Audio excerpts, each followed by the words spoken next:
Bonjour Ricardo. Bonjour Vincent.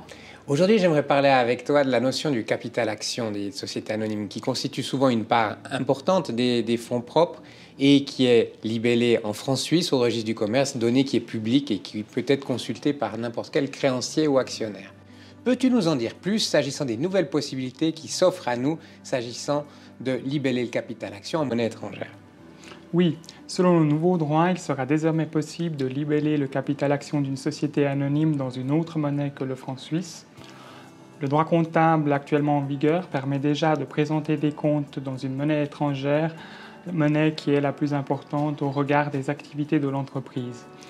Toutefois, au niveau du droit des sociétés, le capital action doit être en francs suisses, ce qui a pour conséquence que les valeurs en francs suisses restent déterminantes pour la question de savoir si, par exemple, la société peut distribuer des bénéfices ou si, au contraire, elle est en perte de capital. Avec le nouveau droit, cette incohérence est désormais supprimée. Peux-tu nous donner un exemple permettant d'illustrer les avantages de cette modification? Actuellement, si un investisseur américain souhaite investir dans une société suisse qui opère principalement dans le marché européen, cet investissement devra tout d'abord être converti en francs suisses, puis dans un deuxième temps être converti en euros. Cette double conversion occasionne pour les entreprises une insécurité, voire parfois des pertes non négligeables liées à la fluctuation du taux de change.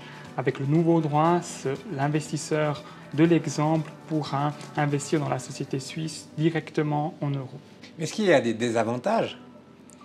On pourrait penser éventuellement à l'affaiblissement de la protection des créanciers, notamment en cas de baisse du cours de la monnaie étrangère.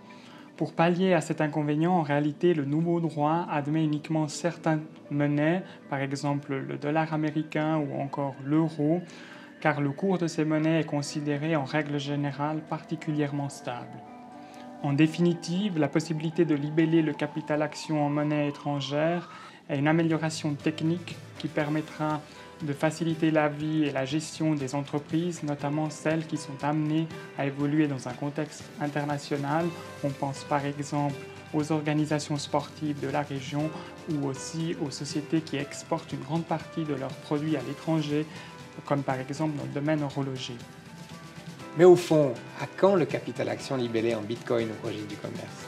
Ça, c'est une autre problématique. Il s'agit d'un actif et non pas d'une monnaie. Ces actifs peuvent être apportés en nature, ce qui a déjà été admis par certains registres du commerce à l'état actuel. Mais ça restera en francs suisses au registre du commerce. Merci beaucoup Ricardo. Merci à toi Vincent.